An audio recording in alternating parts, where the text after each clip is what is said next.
வணக்கம் வேந்தரின் உச்சிவேளை பகல் செய்திகளுக்காக ஷமீனா. பிரீதா, முதலில் தலைப்புச் செய்திகள். நாடாளுமன்றத்துக்கு புதிய கட்டடம் கட்ட சுமித்ரா மகாஜன் பரிந்துரை. பாரம்பரிய கட்டடத்தையும் பாதுகாக்க காங்கிரஸ் வேண்டுகோள்.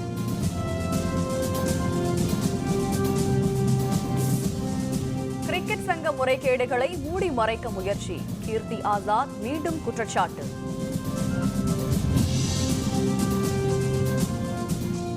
தமிழகத்தில் பாரதிய ஜனதா கூட்டணியை உடைக்க முயற்சி. மத்திய அமைச்சர் பொன் ராதாகிருஷ்ணன் குற்றச்சாட்டு. தென் மாவட்டங்களில் கனமழை தொடரும். சென்னை வானிலை மையம் தகவல்.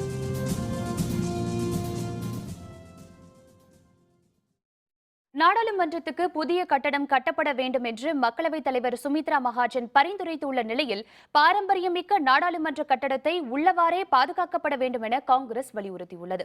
88 ஆண்டுகள் பழமையான நாடாளுமன்ற கட்டடத்தில் பல்வேறு புதிய வசதிகளை ஏற்படுத்துவதில் சிரமம் இருப்பதாகவும், உறுப்பினர்களுக்கான போதிய இட வசதி இல்லாததாலும் புதிய கட்டடம் கட்டப்பட வேண்டும் என மக்களவைத் தலைவர் சுமித்ரா மகாஜன் கருத்து தெரிவித்துள்ளார். இது தொடர்பாக மத்திய நாடாளுமன்ற விவகாரத்துறை அமைச்சர் வெங்கையா நாயுடுவுக்கு அவர் கடிதம் எழுதியதை அடுத்து மத்திய நகர்ப்புற மேம்பாட்டுத்துறை அமைச்சகம் நடவடிக்கை எடுத்து வருவதாக தகவல் வெளியாகியுள்ளது. இதுகுறித்து கருத்து தெரிவித்துள்ள காங்கிரஸ், தற்பொழுதைய கட்டடத்தை அப்படியே பாதுகாக்க வேண்டும் என்றும், வசதிகளை மேம்படுத்துவதற்காக வேண்டுமானால் புதிய கட்டடம் கட்டுவதில் தவறில்லை என்றும் கூறியுள்ளது. पुरानी बिल्डिंग हो गई है और जरूरत के हिसाब से सीटें भी बढ़ेंगी. इसको तो रखना ही है, लेकिन दूसरा भी बनाना चाहिए. आज नहीं तो कल बनाना पड़ेगा. தில்லி கிரிக்கெட் சங்க முறைகேடுகளை மூடி மறைக்கும் நடவடிக்கைகள் மேற்கொள்ளப்பட்டு வருவதாக பாரதிய ஜனதா கட்சியில் இருந்து இடைநீக்கம் செய்யப்பட்ட எம்பியும் முன்னாள் கிரிக்கெட் வீரருமான கீர்த்தி ஆசாத் தெரிவித்துள்ளார். தில்லி கிரிக்கெட் சங்கத்தின் தலைவராக அருண் ஜெட்லி பதவி வகித்த பொழுது மிகப்பெரிய அளவில் முறைகேடுகள் நடைபெற்றதாக ஆம் ஆத்மி, காங்கிரஸ் ஆகிய கட்சிகள் குற்றம் சாட்டியிருந்தன. இதனையடுத்து தில்லி கிரிக்கெட் சங்க முறைகேடு தொடர்பாக மாநில அரசின் லஞ்ச ஒழிப்புத்துறையின் முதன்மை செயலர் சேதன் சாங்கி தலைமையில் விசாரணை குழு அமைக்கப்பட்டது. இந்த குழு அளித்த 237 பக்க அறிக்கையில் எந்த ஒரு இடத்திலும் அருண் ஜெட்லியின் பெயர் குறிப்பிடப்படவில்லை. இதனிடையே தில்லியில் செய்தியாளர்களை சந்தித்த கீர்த்தி ஆசாத், கிரிக்கெட் சங்க முறைகேடுகள் தொடர்பாக சிபிஐ விசாரணைக்கு உத்தரவிடாதது ஏன் என்று கேள்வி எழுப்பினார். கிரிக்கெட் சங்க முறைகேடு பாரதிய ஜனதா கட்சிக்கு எதிரானது இல்லை என்று குறிப்பிட்ட கீர்த்தி ஆசாத், தான் எழுப்பிய குற்றச்சாட்டுகளுக்கு இதுவரை உரிய பதில் கிடைக்கவில்லை என்றும் தெரிவித்தார். On the instigation of the Congress President in Parliament, and spoken. I had not spoken against the party, I had spoken for the party, for the government, and I am going to show you the rules of procedure and conduct of business in Lok Sabha. Kashmir, சீனா மற்றும் Tibet விவகாரங்களில் முன்னாள் பிரதமர் ஜவஹர்லால் நேரு தன்னிச்சையான முடிவெடுத்ததாக காங்கிரசின் அதிகாரப்பூர்வ பத்திரிகையில் வெளியாகியுள்ள கட்டுரையால் பெரும் சர்ச்சை ஏற்பட்டுள்ளது. மும்பையில் இருந்து வெளியாகும் காங்கிரஸ் பத்திரிகையான காங்கிரஸ் தர்ஷன் இதழின் சமீபத்திய வெளியீட்டில் பன்னாட்டு விவகாரங்களில் அப்பொழுதைய உள்துறை அமைச்சர் சர்தார் வல்லபாய் பட்டேலின் ஆலோசனையை நேரு கேட்க தவறிவிட்டதாக தெரிவிக்கப்பட்டுள்ளது. சர்தார் பட்டேலின் நினைவு தினத்தை ஒட்டி வெளியான கட்டுரையில் அப்பொழுதைய உள்துறை அமைச்சர் மற்றும் துணை பிரதமர் ஆகிய இரு பதவிகளை வகித்த பட்டேலுக்கும் நேருவுக்கும் இடையில் பல்வேறு விவகாரங்களில் ஒருமித்த கருத்து இல்லை என்று தெரிவிக்கப்பட்டுள்ளது. காங்கிரஸ் கட்சியின் 131வது நிறுவன நாள் கொண்டாடப்பட்டு வரும் வேளையில் வெளியாகியுள்ள இந்த கட்டுரையால் பெரும் சர்ச்சை ஏற்பட்டுள்ளது. இது குறித்து கருத்து தெரிவித்துள்ள காங்கிரஸ் கட்சி, நேருவை போன்று நாட்டின் முன்னேற்றத்திற்காக பாடுபட்ட தலைவர் யாரும் இல்லை என்றும் தெரிவித்துள்ளது. पढ़ा नहीं ऐसा कोई स्टेटमेंट, लेकिन जिसने भी लिखा है उसमें उसको पूरी जानकारी नहीं है. मेरे ख्याल में पंडित जवाहरलाल नेहरू जी ने जो लीडरशिप दी कांग्रेस को और देश को, शायद ऐसा लिखा है या सोचा है. பாரதிய ஜனதா தலைமையிலான கூட்டணியில் இல்லை என விஜயகாந்த் அதிகாரப்பூர்வமாக அறிவிக்கவில்லை என மத்திய இணையமைச்சர் பொன் ராதாகிருஷ்ணன் தெரிவித்துள்ளார். சென்னை விமான நிலையத்தில் செய்தியாளர்களுடன் பேசிய அவர், தமிழகத்தில் பாரதிய ஜனதா கட்சி தலைமையிலான கூட்டணி வலுவாக இருப்பதாக தெரிவித்தார். தமிழகத்தில் பாரதிய ஜனதா கூட்டணியை பிரிக்க பிற கட்சிகள் முயற்சி செய்வதாகவும் அவர் குற்றம் சாட்டினார். தமிழகத்தில் ஜல்லிக்கட்டு போட்டி நடத்துவது தொடர்பாக மத்திய அமைச்சர்களிடம் பேசி வருவதாகவும் அவர் குறிப்பிட்டார். கூட்டணியில் இருக்கக்கூடியவங்க கூட்டணியில் நான் இல்லை என்று அதிகாரபூர்வமாக அறிவிக்கும் வரைக்கும் அவங்க என்ன நோக்கத்தோடு சொன்னாங்க, எந்த வார்த்தைகளில் சொன்னாங்க, பத்திரிகைகள் எப்படி வந்திருக்குலாம் சொல்ல முடியாது. கூட்டணியில் இல்லை அப்படின்ட்டு ஒருவர் சொல்லும் வரைக்கும் நம்ம அதை பெருசாக எடுக்க வேண்டிய அவசியம் கிடையாது. காங்கிரஸ் கட்சியின் 131வது ஆண்டு தொடக்க விழா இன்று நாடு முழுவதும் கோலாகலமாக கொண்டாடப்பட்டு வருகிறது. தில்லியில் உள்ள காங்கிரஸ் கட்சியின் தலைமை அலுவலகத்தில் இதற்கான விழா நடைபெற்றது. இதில் பங்கேற்ற காங்கிரஸ் தலைவர் சோனியா காந்தி கட்சி கொடியை ஏற்றி வைத்து மரியாதை செலுத்தினார். பின்னர் அங்கிருந்த கட்சியின் மூத்த தலைவர்கள் மற்றும் நிர்வாகிகளுக்கு வாழ்த்து தெரிவித்தார். கட்சியின் மூத்த தலைவர்கள் ஏராளமானோர் பங்கேற்றனர்.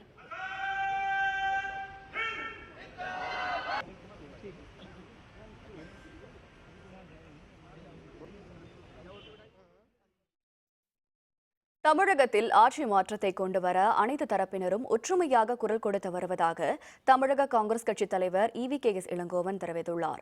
காங்கிரஸ் கட்சியின் 131வது ஆண்டு தொடக்க விழா தமிழக காங்கிரஸ் தலைமையகமான சென்னை சத்தியமூர்த்தி பவனில் நடைபெற்றது. தமிழக காங்கிரஸ் தலைவர் EVKS இளங்கோவன் கட்சியின் கொடியை ஏற்றி வைத்து தொண்டர்களுக்கு இனிப்புகள் வழங்கினார். பின்னர் செய்தியாளர்களுடன் பேசிய அவர், தமிழகத்தில் மதசார்பற்ற கூட்டணி அமையுமானால் அது பற்றி கட்சியின் தலைவர் சோனியா காந்தி, துணைத் தலைவர் ராகுல் காந்தி ஆகியோரின் முடிவுதான் இறுதியாக இருக்கும் என்று தெரிவித்தார். மேலும் தமிழகத்தில் ஆட்சி மாற்றத்தை கொண்டுவர அனைத்து தரப்பினரும் ஒற்றுமையாக குரல் கொடுத்து வருவதாக அவர் தெரிவித்தார். எல்லோரும் இன்றைக்கு ஒரு நிலையில் இருக்கின்றார்கள். பொறுப்பற்ற தளமாக ஆட்சி செய்து கொண்டிருக்கின்ற அதிமுகவை விளக்க வேண்டும் என்பதிலே எல்லோரும் ஒருமித்த குரலோடு இருக்கின்றார்கள். அதை நான் வரவேற்கின்றேன். அதே சேற்றத்தில் ஒன்று சேர வேண்டும், கூட்டணிகள் அமைய வேண்டும் என்ற ஒரு நிலை ஏற்படுமேயானால் மதச்சார்பற்ற சக்திகள் ஒன்று சேர வேண்டும் என்று நான் நினைக்கின்றேன். அதிமுகவின் செயற்குழு மற்றும் பொதுக்குழு கூட்டம் வரும் 31ஆம் தேதி சென்னை திருவான்மியூரில் நடைபெறும் என அறிவிக்கப்பட்டுள்ளது. இது தொடர்பாக அதிமுக தலைமை கழகம் சார்பில் அறிவிப்பு வெளியிடப்பட்டுள்ளது. இதில் அதிமுகவின் செயற்குழு மற்றும் பொதுக்குழு கூட்டம் வரும் 31ஆம் தேதி காலை 10:30 மணிக்கு நடைபெறும் என தெரிவிக்கப்பட்டுள்ளது. சென்னை திருவான்மியூரில் உள்ள ஸ்ரீ ராமச்சந்திரா மருத்துவக் கல்லூரி மற்றும் ஆராய்ச்சி நிறுவன வளாகத்தில் கூட்டம் நடைபெறும் என்றும் அறிக்கையில் குறிப்பிடப்பட்டுள்ளது.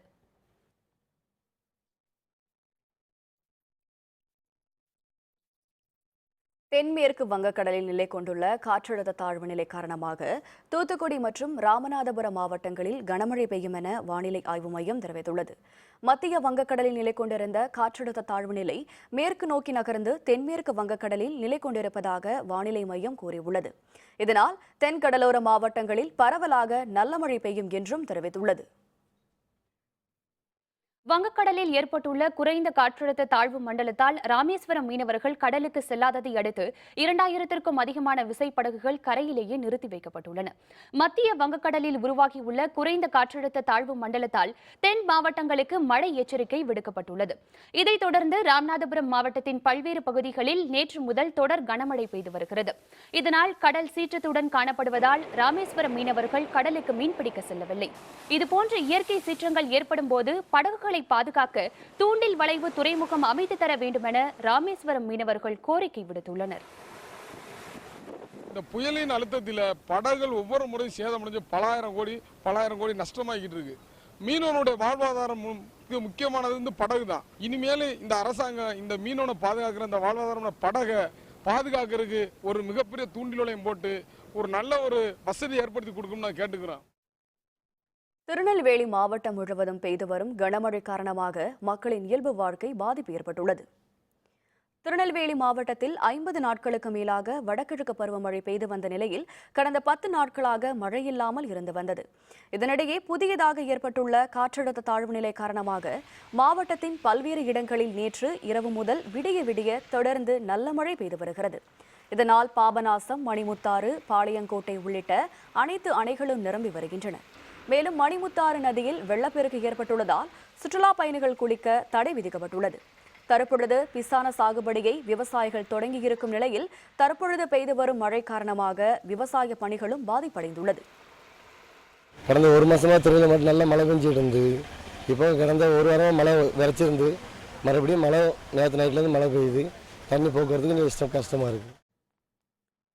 இதேபோல் தூத்துக்குடி மாவட்டத்தில் நேற்று முதல் சாரல் மழை பெய்து வந்த நிலையில் தூத்துக்குடி துறைமுகத்திலிருந்து இன்று காலை 200க்கும் அதிகமான விசைப்படகுகளில் மீனவர்கள் கடலுக்கு சென்றனர். இதைத் தொடர்ந்து பெய்த கனமழையால் கடல் சீற்றம் அதிகரித்ததை அடுத்து மீனவர்கள் கரைக்கு திரும்பினர். திரேஸ்புரம், மணப்பாடு, ஆலந்தலை, புன்னக்காயல், தருவைக்குளம் உள்ளிட்ட பல்வேறு மீனவ கிராமங்களைச் சேர்ந்த நாட்டுப்படகு மீனவர்கள் மழை எச்சரிக்கை அறிவிப்பையொட்டி முன்னரே கடலுக்கு செல்லவில்லை. செம்பரம்பாக்கம் ஏரி திறப்பு தொடர்பாக தமிழக அரசை கண்டித்து வரும் ஜனவரி மாதம் 5ஆம் தேதி சென்னையில் சேப்பாக்கம் விருந்தினர் மாளிகை முன் திட்டமிட்டபடி ஆர்ப்பாட்டம் நடைபெறும் என்று திமுக பொருளாளர் மு.க. ஸ்டாலின் தெரிவித்துள்ளார். சென்னை அண்ணா அறிவாலயத்தில் மு.க. ஸ்டாலின் தலைமையில் இன்று ஆலோசனைக் கூட்டம் நடைபெற்றது. சென்னை சைதாப்பேட்டையில் திமுக தலைவர் மு. கருணாநிதி தலைமையில் நடத்த திட்டமிடப்பட்ட இந்த ஆர்ப்பாட்டத்திற்கு காவல்துறையினர் அனுமதி மறுத்துள்ள நிலையில் திட்டமிட்டபடி சேப்பாக்கத்தில் ஆர்ப்பாட்டம் நடைபெறும் என்று மு.க. ஸ்டாலின் தெரிவித்தார். செம்பரம்பாக்கம் ஏரி திறந்த காரணத்தினால, முறைகேடாக திறந்த காரணத்தினால சைதாப்பேட்டை போன்ற பகுதிகள் அதிகமான அளவுக்கு பாதிக்கப்பட்டது. அவைகளெல்லாம் கண்டிக்கக்கூடிய வகையில் வருகிற 5ஆம் தேதி திட்டமிட்டபடி சென்னையில் சேப்பாக்கம் பகுதியில் ஆர்ப்பாட்டம் நடைபெறவிருக்கிறது. வெள்ள பாதிப்பு பகுதிகளில் சிறப்பு முகாம், காலக்கெடுவை நீட்டிக்க கோரிக்கை. விவரம் விளம்பர இடைவேளைக்கு பிறகு.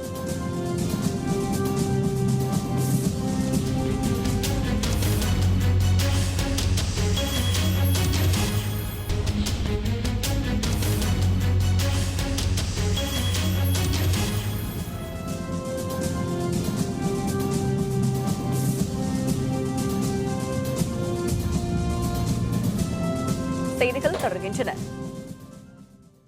சென்னையில் கனமழை வெள்ளத்தால் பாதிக்கப்பட்ட பள்ளி மாணவர்களுக்கு சான்றிதழ் நகல்கள் வழங்கும் முகாம் கடந்த 15 நாட்களாக நடைபெற்று வருகிறது. இதுவரை 22,000 பேருக்கு சான்றிதழ் நகல்கள் வழங்கப்பட்டுள்ளன. இதற்கான முகாம் இன்றுடன் முடிவடைவதால் ஏராளமானவர்கள் விண்ணப்பித்துள்ளனர். இது பற்றிய விரிவான விவரங்களை தருகிறார் நமது செய்தியாளர் சையத். வடகிழக்கு பருவமழையால் ஏற்பட்ட மழை வெள்ளத்தால் பள்ளி சான்றிதழ்களை இழந்தவர்களுக்கு கட்டணமின்றி நகல் சான்றிதழ் வழங்கக்கூடிய சிறப்பு முகாம் கடந்த 14ஆம் தேதி தொடங்கி இன்று வரை நடைபெற்று வருகிறது. சென்னை, திருவள்ளூர், காஞ்சிபுரம், கடலூர் ஆகிய 4 மாவட்டங்களில் இதுவரை 22,210 பேர் விண்ணப்பித்திருக்கிறார்கள். குறிப்பாக 5,000க்கும் மேற்பட்டோர் மாற்றுச் சான்றிதழ் வேண்டி விண்ணப்பித்திருந்தார்கள். இவர்களுக்கு உடனடியாக மாற்றுச் சான்றிதழ்கள் வழங்கப்பட்டுள்ளன. அதேபோல ஒவ்வொரு பள்ளிகளிலும் அந்தந்த பள்ளிகளில் விண்ணப்பித்தவர்களுக்கு மாற்றுச் சான்றிதழ்கள் உடனடியாக வழங்கப்பட்டு வருகிறது. கிட்டத்தட்ட 491 விண்ணப்பங்கள் பெறப்பட்டு பூர்த்தி செய்யப்பட்டு அவை அரசு தேர்வுகள் இயக்கத்திற்கு அனுப்பப்பட்டுள்ளது. விரைவில் அதற்கான சான்றிதழ்கள் மாணவர்களுக்கு பெற்று உடனடியாக வழங்கப்பட்டுவிடும். என் பையன் அமல்ராஜ் சார். அவன் கிண்டியில் ஐடிஐ தொழில்பேட்டையில் படிக்கிறான். அவன் அந்த மழை வெள்ளத்தில் இந்த டிசி, மார்க் லிஸ்ட்டு எல்லாமே தண்ணியில் போயிடுச்சு. அவங்க ஸ்கூல்லேருந்து அவன் படித்த ஸ்கூலுக்கு வாங்கிட்டு வர சொல்லியிருக்கிறாங்க. இன்றைக்கி தான் கடைசி டேட்டுன்னு இன்றைக்கி வந்தோம். அப்ளை பண்ணி உடனே வந்ததும் அப்ளை பண்ணி கொடுத்துட்டாங்க. இந்த நகல் சான்றிதழ் பெறுவதற்கு இன்றே கடைசி நாள் என்ற நிலையில் ஏராளமான மாணவர்கள் விண்ணப்பித்து வருகிறார்கள். வேந்தர் செய்திகளுக்காக சென்னையிலிருந்து ஒளிப்பதிவாளர் மகேஷுடன் செய்யது. இலங்கை கடற்படையினரால் சிறைப்பிடிக்கப்பட்ட காரைக்கால் மீனவர்களை மீட்க வலியுறுத்தி அவர்களின் உறவினர்கள் புதுச்சேரி ஆளுநர் மாளிகை அருகே உண்ணாவிரத போராட்டத்தில் ஈடுபட்டனர். கோடியக்கரை கடல் பகுதியில் கடந்த 8ஆம் தேதி மீன்பிடித்துக் கொண்டிருந்த காரைக்கால் மீனவர்கள் 10 பேரை இலங்கை கடற்படையினர் சிறைப்பிடித்து சென்றனர். சிறைப்பிடித்து செல்லப்பட்ட மீனவர்களை மீட்க வலியுறுத்தியும் மீனவர்கள் பிரச்சினைக்கு நிரந்தர தீர்வு காண வலியுறுத்தியும் புதுச்சேரி ஆளுநர் மாளிகை அருகே உண்ணாவிரத போராட்டம் நடைபெற்றது. இதில் மீனவர்களின் உறவினர்கள் மற்றும் மக்கள் நல கூட்டணியை சேர்ந்தவர்கள் உள்பட பலர் பங்கேற்றனர். கடலுக்கு மீன் பிடிக்க போனா அதுவும் தடங்கல் பண்ணி எல்லாரையும் பிடிச்சி போடுறாங்க. எப்படி நாங்கள் பிழைக்கிறது? எங்கள் புள்ள புத்தா என்னமா பிழைக்க? 8ஆம் தேதி பிடிச்சி இப்போ 27, 28 ஆக போயிடும். இன்னமும் எந்த பிரச்சனையும் இல்லாமல் அவங்கவுங்க பள்ள சத்தம் கட்டாமல் இருக்கிறாங்க. இப்படி இருந்தாக்க எப்படி நாங்கள்லாம் பிழைக்கிறது? எங்களுக்கு எப்படி தீர்வு கிடைக்கும்? கடலுக்கு போனாதான் நாங்க 1 ரூபாய் காசை பார்க்க முடியும். அதுவும் இல்லைனாக்கா நாங்களும் சரி எங்க பிள்ளைங்களும் சரி எல்லாம் சாக வேண்டியதுதான். இப்ப போட்டு எங்க அண்ணனோட போட்டு இப்ப பிடிச்சிட்டு போயிட்டாங்கனாக்கா பிள்ளைங்களும் ரொம்ப கஷ்டப்படுறாங்க. இல்ல எங்களுக்கு எல்லாத்துக்கும் கடலுக்கே போவேனான்னு சொல்றீங்களா? எங்க எல்லாத்துக்கும் கவர்மெண்ட்ல ஒரு வேலை போட்டு கொடுங்க. நாங்க மீனவர் ஜனங்களே இல்லாம போயிடுறோம். ஜல்லிக்கட்டு உள்ளிட்ட தமிழர்களின் வீர விளையாட்டுகளுக்கு அனுமதி வழங்க வலியுறுத்தி சேலத்தில் அனைத்திந்திய இளைஞர்கள் பெருமன்றத்தினர் ஆர்ப்பாட்டத்தில் ஈடுபட்டனர். தமிழர்களின் வீர விளையாட்டான ஜல்லிக்கட்டு, வெத்துக்கால் எனப்படும் சேவல் கலை போட்டி உள்ளிட்ட விளையாட்டுகளுக்கு மத்திய அரசு அனுமதி வழங்க கோரி சேலம் மாவட்ட ஆட்சியர் அலுவலகம் முன்பு இளைஞர் பெருமன்றத்தினர் ஆர்ப்பாட்டத்தில் ஈடுபட்டனர். ஆர்ப்பாட்டத்தில் சேவல்களுடன் கலந்து கொண்ட இளைஞர்கள் சேவல் போட்டி நடத்துபவர்கள் மீது காவல்துறையினர் வழக்கு பதிவு செய்வதை நிறுத்திக் கொள்ள வேண்டும் என்றும் வலியுறுத்தினர். இந்த சேவல் சண்டை என்பது மன்னர் காலத்திலேருந்து நடத்திட்டு இருக்காங்க. நம்ம ஜனவரி மாதம் பொங்கல்லேருந்து எல்லா ஊர்லேயும் நடத்திட்டு இருக்கோம். இத்தனை வருஷமாக நடந்துகிட்டு தான் இருந்தது. இப்போ தான் அது தடை சட்டம் அப்படின்னு சொல்லி இதுக்கு தடை பண்ணியிருக்காங்க. ஒவ்வொரு டோர்னமெண்ட்டுக்கு போகிறப்ப சேவல் தான் எல்லா டோர்னமெண்ட்லேயும் வின் பண்ணி நிறையா பரிசெல்லாம் வாங்கிட்டு வந்திருக்கு. இதை வந்து நாங்கள் பறைசாட்டு விதமாக இந்த போராட்டத்தை அறிவிச்சிருக்கோம். கனமழை மற்றும் வெள்ளத்தால் பாதிக்கப்பட்ட சென்னையில் குடும்ப அட்டை, ஆதார் அட்டை போன்ற ஆவணங்களின் நகல்கள் வழங்க கடந்த 14ஆம் தேதி முதல் சிறப்பு முகாம் நடைபெற்று வருகிறது. இந்த முகாம்கள் இன்றுடன் முடிவடைவதால் காலக்கெடுவை நீட்டிக்க வேண்டும் என மக்கள் கோரிக்கை விடுத்துள்ளனர். இதுபற்றி விரிவான தகவல்களை தருகிறார் நமது செய்தியாளர் நந்தினி. சென்னையில் வெள்ளத்தால் பாதிக்கப்பட்ட மக்களுக்கு சான்றிதழ்கள் மற்றும் ஆவணங்களின் நகல்களை வழங்குவதற்காகவே கடந்த டிசம்பர் 14ஆம் தேதியிலிருந்து சிறப்பு முகாம்கள் சென்னை முழுவதும் நடைபெற்று வருகிறது. கடந்த 2 வாரங்களாக நடைபெற்று வரும் இந்த சிறப்பு முகாம்களானது இன்றோடு முடிவடைய இருப்பதால் சென்னையில் இருக்கக்கூடிய அனைத்து முகாம்களிலும் இப்பொழுது மக்களின் கூட்டம் அதிகமாக காணப்படுகிறது. தனியார் நிறுவனங்களில் வேலை பார்க்குற எங்களுக்கு விடுப்பு எடுத்துட்டு வரதுக்கு மிகவும் கடினமான சூழ்நிலை இருப்பதனால எங்களை மாதிரி நிறைய பேர் இன்னும் அப்ளை பண்ண முடியாமல் கஷ்டப்படுறாங்க.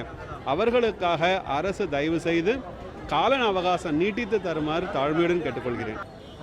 என்னுடைய வீடு ஃபுல்லாக மூழ்கி போய் என்னுடைய சர்டிஃபிகேட்டு, குழந்தைங்களுடைய சர்டிஃபிகேட்டு எல்லாமே போயிடுச்சு. இது வந்து இன்றைக்கி கடைசி டேட்டு. இதில் எவ்வளோ பேர் விடுபட்டிருப்பாங்க. இன்னும் கொஞ்சம் இதை நாள் ரெட்டிப்பு பண்ணால் எல்லாருக்கும் இன்னும் சௌகரியமாக இருக்கும். சென்னையில் இருக்கக்கூடிய 10 வருவாய் வட்டாட்சியர் அலுவலகங்களிலும் இந்த சிறப்பு முகாம்கள் நடைபெற்று வருகிறது. அது மட்டுமின்றி இந்த முகாம்களில் விண்ணப்பித்தவர்களுக்கு 1 வாரத்திற்குள் அந்த சான்றிதழ்கள் மற்றும் ஆவணங்களின் நகல்கள் வழங்கப்படும் எனவும் தெரிவிக்கப்பட்டிருக்கிறது. அது மட்டுமின்றி கடந்த 2 வாரங்களாக நடைபெற்று வரும் இந்த சிறப்பு முகாம்களின் நாட்கள் போதுமானதாக இல்லை எனவும் இந்த சிறப்பு முகாம்களின் நாட்களை இன்னும் அதிகப்படுத்த வேண்டும் எனவும் நகல்களை விரைவாக வழங்க அரசு நடவடிக்கை எடுக்க வேண்டும் எனவும் மக்கள் கோரிக்கை வைத்துள்ளனர்.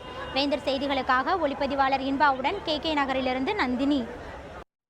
கடலூர் மாவட்டத்தில் வெள்ள நிவாரணப் பணிகள் முறையாக நடைபெறவில்லை என்று குற்றம் சாட்டி கடலூரில் சாலை மறியலில் ஈடுபட்ட திரளான திமுக கட்சியினர் கைது செய்யப்பட்டனர்.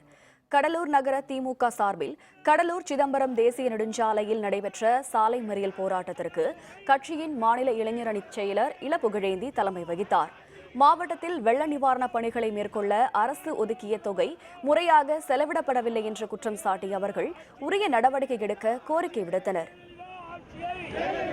குண்டும் குழியுமாய் சாலைகள் இருக்கின்றன, புழுதிகள் பறக்கிறது, எல்லா மக்களும் வேதனைப்படுகிறார்கள். கணக்கெடுப்பு எடுத்தீர்கள், எத்தனை பேருக்கு நிவாரண உதவி செய்தீர்கள்? சாலைகளுக்கான பணிகளை ஒழுங்காக செய்யாவிட்டால் பல்லாயிரக்கணக்கிலே மக்களை திரட்டி மாபெரும் மறியல் ஆர்ப்பாட்டம், சிறைநிரப்பும் ஆர்ப்பாட்டம் கடலூரிலே செய்யப்படும். கோயம்புத்தூர் மாவட்டத்தில் வீதிகளில் நடைபெற்று வந்த மேடை நடன நிகழ்ச்சிகளுக்கு உள்ள தடையை நீக்க வலியுறுத்தி மேடை நடன கலைஞர்கள் கோரிக்கை விடுத்துள்ளனர். கோயம்புத்தூர் மாவட்டத்தில் திருவிழா காலங்களில் நடைபெறும் மேடை நடன நிகழ்ச்சிகளுக்கு கடந்த 3 ஆண்டுகளாக தடை உள்ளது. கலைஞர்கள் வறுமையால் வாடிவரும் நிலையில் முறையான நடன நிகழ்ச்சிகளுக்கு அனுமதி வழங்க வேண்டும் என மேடை நடன கலைஞர்கள் முன்னேற்ற நல சங்கத்தினர் தொடர்ந்து கோரிக்கை விடுத்து வருகின்றனர். இதனை வலியுறுத்தும் வகையில் அரசியல் தலைவர்கள், சினிமா நடிகர்கள் போல வேடம் அணிந்து மாவட்ட ஆட்சியர் அலுவலகத்துக்கு வந்த அந்த சங்கத்தினர் ஆட்சியரிடம் கோரிக்கை மனுவை அளித்தனர். இந்த தொழிலை நம்பி கோவை மாவட்டத்தில் மட்டும் 2000 பேர் இருக்காங்க. அவங்க பின்னாடி 2000 குடும்பங்கள் இருக்காங்க. டோட்டலாகவே ஒரு 3-4 வருடங்களாக இந்த தொழிலை முடக்கி எந்த விதமான நாங்கள் தொழிலே பண்ண முடியாத மாதிரி, நடன நிகழ்ச்சினாவே ரொம்ப ஒரு கேவலம் அப்படிங்கிற மாதிரி ஒரு சூழ்நிலைக்கு எங்களை தள்ளப்பட்டுட்டாங்க. அப்படி இருக்கும் பட்சத்தில் எங்களுக்கு முறையான நிகழ்ச்சி நடத்துகிறவங்களுக்கு அனுமதி கொடுங்க. கூத்தன்குழி கடற்கரை பகுதியில் பதுக்க வைக்கப்பட்டிருந்த 30 கிலோ வெடிமருந்து பொருட்களை காவல்துறையினர் பறிமுதல் செய்தனர். திருநெல்வேலி மாவட்டம் கூடன்குளம் அருகே அமைந்துள்ள கூத்தன்குழி கிராமத்தில் உள்ள மீனவர்கள் பல ஆண்டுகளாக 2 பிரிவுகளாக செயல்பட்டு வருகின்றனர். இதனால் இவர்களிடையே அடிக்கடி மோதல் ஏற்படுவது வழக்கமாக இருந்து வருகிறது. இந்த பகுதியில் நாட்டு வெடிகுண்டுகள் தயாரிக்க மருந்துகளை பதுக்க வைப்பதற்காக காவல்துறையினருக்கு தகவல் கிடைத்தது. இதன் பேரில் காவல்துறையினர் கூத்தன்குழி கிராமத்தில் அதிரடி சோதனை மேற்கொண்டனர். அப்பொழுது கடற்கரை பகுதியில் பதுக்க வைக்கப்பட்டிருந்த 30 கிலோ வெடிமருந்தை அவர்கள் பறிமுதல் செய்தனர். மேலும் இது தொடர்பாக காவல்துறையினர் விசாரணை மேற்கொண்டு வருகின்றனர். மருத்துவர்களுக்கு உரிய பாதுகாப்பு வேண்டுமென வலியுறுத்தி சென்னை குழந்தைகள் நல மருத்துவமனையில் பணியாற்றும் முதுகலை மாணவர்கள் ஒருநாள் அடையாள வேலை நிறுத்தத்தில் ஈடுபட்டனர். சென்னை எழும்பூரில் உள்ள குழந்தைகள் நல மருத்துவமனைக்கு சிகிச்சைக்காக வந்த குழந்தை ஒன்று சிகிச்சை பலனின்றி உயிரிழந்தது. இதனால் ஆத்திரமடைந்த குழந்தையின் உறவினர்கள் பணியில் இருந்த மருத்துவ மாணவர்களை தாக்கியதாக கூறப்படுகிறது. இதனை கண்டித்து மருத்துவ முதுகலை மாணவர்கள் குழந்தைகள் நல மருத்துவமனை வாயிலில் இன்று ஒருநாள் அடையாள வேலை நிறுத்தத்தில் ஈடுபட்டுள்ளனர். மாணவரை தாக்கிய நபரை கைது ஆய்வு செய்து நடவடிக்கை எடுக்க வேண்டும் என்றும் மாணவர்கள் தெரிவித்தனர். இங்கே வந்து 150 டாக்டர்ஸ் வேலை செய்கிறோம். ஒவ்வொரு ஐஎம்சியூலேயும் ஈரூம்லேயும் வார்ட்லாம் டெத்து நடந்துகிட்டே இருக்குது. ஒவ்வொரு டைமும் இது மாதிரி இதுக்கு முன்னாலே வந்து டெத்து நடக்கிறப்பெல்லாம் வந்து இந்த மாதிரி சம்பவங்கள் தொடர்கதையாக நடந்துகிட்டே இருக்குது. அதனால் எங்களுக்கு வந்து அந்த அடித்த அக்யூஸ்டை வந்து அரெஸ்ட் பண்ணணுங்கிறது தான் ஃபஸ்ட் அஜெண்டா. ஃப்யூச்சரில் இந்த மாதிரி ஒரு இன்சிடென்ட் நடக்காமல் எங்களுக்கு எங்களோட உயிரை பாதுகாத்துறதுக்கான தக்க நடவடிக்கை எடுக்கணும்னு கேட்டிருக்கோம். கன்னியாகுமரியில் ஏற்பட்டுள்ள கடல் சீற்றத்தால் மீனவர்கள் யாரும் கடலுக்கு மீன்பிடிக்க செல்லவில்லை. மேலும் படகு போக்குவரத்தும் நிறுத்தப்பட்டதால் சுற்றுலா பயணிகள் ஏமாற்றம் அடைந்தனர். கன்னியாகுமரியின் கிழக்கு மற்றும் மேற்கு கடலோர பகுதியில் ஏற்பட்டுள்ள சூறை காற்றால் கடல் பெரும் சீற்றத்துடன் காணப்படுகிறது. இதனால் 10,000க்கும் அதிகமான மீனவர்கள் கடலுக்கு மீன்பிடிக்க செல்ல முடியாத நிலைமை ஏற்பட்டுள்ளது. மேலும் மீன்பிடிக்க சென்ற ஒரு சில மீனவர்களும் கரைக்கு திரும்பினர். கடல் சீற்றம் காரணமாக திருவள்ளூர் சிலை, விவேகானந்தர் நினைவு மண்டபம் உள்ளிட்ட இடங்களுக்கு செல்லும் படகு போக்குவரத்தும் தற்காலிகமாக நிறுத்தி வைக்கப்பட்டதால் சுற்றுலா பயணிகள் ஏமாற்றம் அடைந்தனர். கோவையிலிருந்து கன்னியாகுமரி சுற்றுலா வந்தோம். இங்கே விவேகானந்தராக்கும் திருவள்ளுவர் சிலையும் பார்க்கலான்னு வந்தப்போ கடல் சீற்றம் அதிகமாக இருக்கனால இன்னும் 2 hours 3 hours போட் விட மாட்டேன்னு வெயிட் பண்ண சொல்கிறாங்க. நாங்களாம் ரொம்ப ஏமாற்றம் இருந்திருக்கோம். நாங்கள் மட்டும் இல்லை, எங்கள் நிறையா சுற்றுலா பயணிகள் வந்து இங்கே இன்னும் வெயிட் பண்ணிட்டு தான் இருக்காங்க. திருப்பூர் மாவட்டத்தில் பயன்படுத்தப்படாத ஆழ்துளை கிணற்றை மழைநீர் சேகரிப்பு தொட்டியாக பள்ளி மாணவர்களின் முயற்சியால் மாற்றப்பட்டுள்ளது. இதனால் 1 கிலோமீட்டர் சுற்றளவில் விவசாய கிணறுகளில் நீர்மட்டம் அதிகரித்துள்ளது. இது பற்றி இன்றைய வேந்தர் சிறப்பு செய்தியில். ஆழ்துளை கிணறுகளில் குழந்தைகள் தவறி விழுந்து உயிரிழப்பதை தடுக்கும் வகையில் பயன்பாட்டில் இல்லாத ஆழ்துளை கிணறுகளை மண் கொண்டு மூட வேண்டும் என அனைத்து நகராட்சிகளுக்கும் தமிழக அரசு கடந்த ஆண்டு ஆணையிட்டது. திருப்பூர் காங்கேயம் சாலையில் உள்ள தனியார் பள்ளியில் 100 அடி தோண்டியும் ஆழ்துளை கிணற்றில் தண்ணீர் கிடைக்கவில்லை. இதனால் இந்த கிணற்றை பயன்படுத்த முடியாத நிலைமை ஏற்பட்டது. இதனை மழைநீர் சேகரிப்பு தொட்டியாக மாற்ற பள்ளி மாணவர்கள் முயற்சி எடுத்தனர். ஆசிரியர்களின் ஒத்துழைப்புடன் இதனை அவர்கள் சாதித்து காட்டியுள்ளனர். ஆழ்துளை கிணறு போட்டதுக்கப்புறம் அந்த பைப் எடுக்காமல் பைப் அதிலே வச்சுட்டு அதுக்கப்புறம் அதை சுற்றி ஒரு கான்கிரீட் மாதிரி போட்டுட்டு அதுக்கப்புறம் வந்து அதில் ஹோல்ஸ் போட்டால் உள்ளே தண்ணி போகிற மாதிரி செட் பண்ணியிருக்கோம். அதே மாதிரி குழந்தைங்க போகாமல் இருக்கிறக்கும் கான்கிரீட் போட்டால் அது குழந்தைங்க உள்ளே விழுவ மாட்டாங்க. சுற்றுவட்டாரத்தில் இருக்க விவசாய கிணறு எல்லாத்துக்குமே நீர்மட்டம் ஒரே அளவாக இருக்கிறதால உள்ளே இருக்க ஊற்றும் ஃபில்லாக வந்து நாங்கள் தெரிஞ்சுக்கிட்டோம். இப்போ வந்து இதோட அடி வந்து 30 அடியில் தண்ணி இருக்கிறதா நாங்கள் வந்து அளந்து எடுத்துருக்கிறோம். பயன்படுத்த முடியாத நிலைமையில் இருந்த ஆழ்துளை கிணற்றை மூடிவிட்டு அதன் மேல் பிவிசி குழாயில் சிறிய துவாரங்கள் இட்டு அதனை சுற்றி கூழாங்கற்கள் போட்டு மழைநீர் சேகரிப்பு மையமாக மாற்றியதாக மாணவர்கள் தெரிவித்தனர். மழை பெய்யும் போது மழைநீர் ஆழ்துளை கிணற்றுக்கு சென்று நிலத்தடி நீராக சேகரமானது என்றும் தற்பொழுது 35 அடியில் தண்ணீர் கிடைப்பதாகவும் அவர்கள் கூறினர். மாணவர்களும் ஆசிரியர்களும் அங்கே இருக்க சமுதாயத்திற்கு என்ன தொண்டாற்றினாங்க அப்படிங்கிறத ஒரு ஆய்வுக்கட்டுரையாக சமர்ப்பிக்க சொன்னாங்க. நாங்களும் 3 வருடமாக இந்த ஆய்வுக்கட்டுரை செஞ்சிட்ருக்கோம். அப்போ போர்வெல் எப்படியெல்லாம் யூஸ் பண்ணலாம், குழந்தைங்க அதில் விழுகாமல் எப்படி தடுக்கலாம், தண்ணி அதில் எப்படி தண்ணியும் இருக்கிற மாதிரி செய்யலாம் அப்படிங்கிறது தான் நாங்கள் இதில் ஆய்வுக்கட்டுரையாக செஞ்சுருக்கோம். இந்த முயற்சியால் பள்ளியை சுற்றி உள்ள 1 கிலோமீட்டர் பரப்பளவில் உள்ள அனைத்து விவசாய கிணறு மற்றும் ஆழ்துளை கிணறுகளிலும் நிலத்தடி நீர்மட்டம் அதிகரித்து இருப்பதாக விவசாயிகள் தெரிவித்தனர். மழை இல்லாத தண்ணி பஞ்சம் நம்ப இருந்ததுங்க. இப்போ மழை பெஞ்சு ஸ்கூலு பக்கத்தில் ஸ்கூல் இருந்ததுங்க. ஸ்கூலில் 2 போர் ஓட்டு போர் தண்ணியில் மழை தண்ணி பூரா போரில் விட்டு இப்போ கிணத்து அந்த சுற்று வட்டார கிணத்துக்கெல்லாம் நம்ம தண்ணி வந்துருச்சுங்க. பரவாயில்லை. பள்ளி மாணவர்களின் இந்த முயற்சியை தமிழக அரசு மாற்று ஆலோசனையாக எடுத்துக்கொள்ள வேண்டும் என்றும் இதனால் குழந்தைகளின் உயிரிழப்பும் தடுக்கப்படும் என்பதே இந்த பகுதி மக்களின் கருத்தாக உள்ளது. வேந்தர் செய்திகளுக்காக திருப்பூரிலிருந்து ஆ. சிவகிருஷ்ணன். மத்திய ஆப்பிரிக்காவில் தேர்தல் பணிகள், பாதுகாப்பு பணிகள் தீவிரம். வரும் விளம்பர இடைவேளைக்கு பிறகு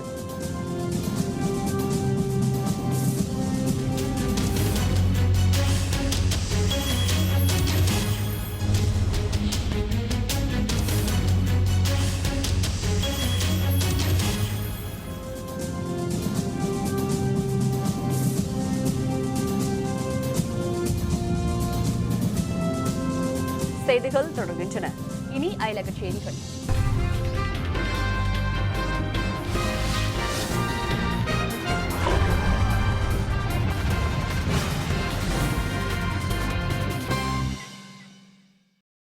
மத்திய ஆப்பிரிக்காவில் நடைபெற்று வரும் மத வன்முறைகளுக்கிடையே நாளை மறுநாள் அந்த நாட்டிற்கான அதிபர் தேர்தல் நடைபெற உள்ள நிலையில் பாதுகாப்பு ஏற்பாடுகள் பலப்படுத்தப்பட்டுள்ளன.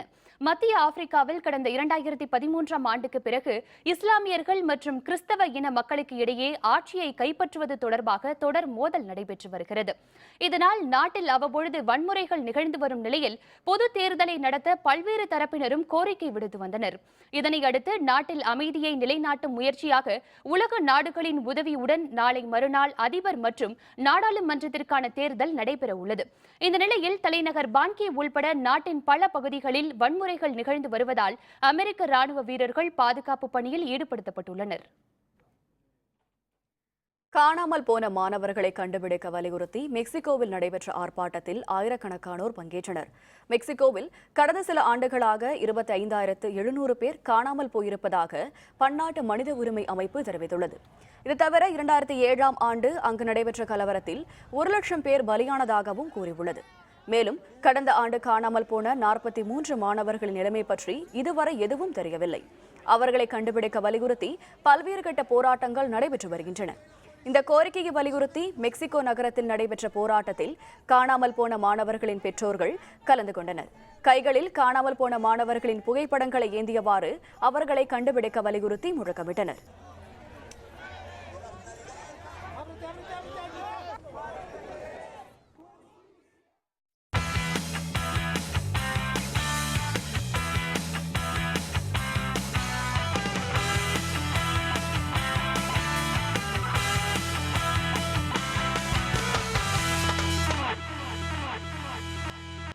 ஆஸ்திரேலியா மேற்கிந்திய தீவு அணிகளுக்கு இடையேயான 2வது டெஸ்ட் கிரிக்கெட் போட்டியில் இன்றைய ஆட்ட நேர முடிவில் ஆஸ்திரேலியா அணி தனது 2வது இன்னிங்ஸில் 3 விக்கெட் இழப்புக்கு 179 ரன்கள் எடுத்துள்ளது. ஆஸ்திரேலியா மேற்கிந்திய தீவு அணிகள் இடையேயான 2வது டெஸ்ட் போட்டி ஆஸ்திரேலியாவின் மெல்போர்ன் நகரில் நேற்று முன்தினம் தொடங்கி நடைபெற்று வருகிறது. முதல் இன்னிங்ஸில் 3 விக்கெட் இழப்பிற்கு ஆஸ்திரேலியா 551 ரன்கள் எடுத்து டிக்ளேர் செய்தது. இதைத் தொடர்ந்து இன்னிங்ஸை தொடங்கிய மேற்கிந்திய தீவு 2ஆம் நாள் ஆட்ட நேர முடிவில் 6 விக்கெட் இழப்பிற்கு 91 ரன்கள் எடுத்து தடுமாறியது. இன்றைய ஆட்டத்தில் அதே தடுமாற்றத்தை மேற்கிந்திய தீவு அணி தொடர்ந்த நிலையில் 271 ரன்களுக்கு அனைத்து விக்கெட்டுகளையும் இழந்தது. 2வது இன்னிங்ஸை தொடங்கிய ஆஸ்திரேலியா இன்றைய ஆட்ட நேர முடிவில் 3 விக்கெட் இழப்பிற்கு 179 ரன்கள் எடுத்துள்ளது. ஸ்டீவ் ஸ்மித் 70 ரன்களுடனும் மார்ஷ் 18 ரன்களுடனும் களத்தில் உள்ளனர்.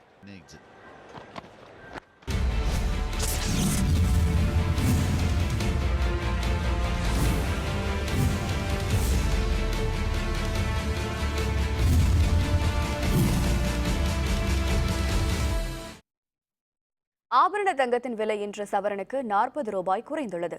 சென்னையில் ஆபரண தங்கத்தின் விலை கிராமிற்கு 5 ரூபாய் குறைந்து 1 கிராம் 2,393 ரூபாய்க்கும் சவரன் 19,144 ரூபாய்க்கும் விற்பனையாகிறது. 24 கேரட் தூய தங்கம் 10 கிராம் 60 ரூபாய் குறைந்து 25,590 ரூபாய்க்கும் விற்பனை செய்யப்படுகிறது. வெள்ளி விலை 1 கிராம் 30 காசுகள் அதிகரித்து 36 ரூபாய் 70 காசுகளுக்கும், கட்டி வெள்ளி 1 கிலோ 220 ரூபாய் அதிகரித்து 34,275 ரூபாய்க்கு விற்பனை செய்யப்படுகிறது. பிளாட்டினம் 1 கிராம் 2,493 ரூபாய்க்கு விற்பனை செய்யப்படுகிறது. மீண்டும் தலைப்புச் செய்திகள். நாடாளுமன்றத்துக்கு புதிய கட்டடம் கட்ட சுமித்ரா மகாஜன் பரிந்துரை. பாரம்பரிய கட்டடத்தையும் பாதுகாக்க காங்கிரஸ் வேண்டுகோள்.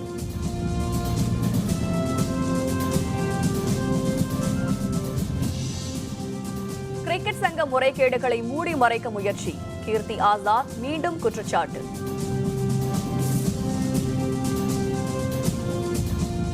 தமிழகத்தில் பாரதிய ஜனதா கூட்டணியை உடைக்க முயற்சி. மத்திய அமைச்சர் பொன் ராதாகிருஷ்ணன் குற்றச்சாட்டு.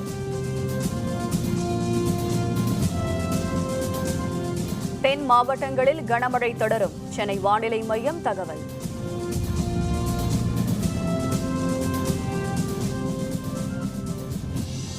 இத்துடன் வேந்தரின் உச்சிவேளை பகல் செய்திகள் நிறைவடைந்தன.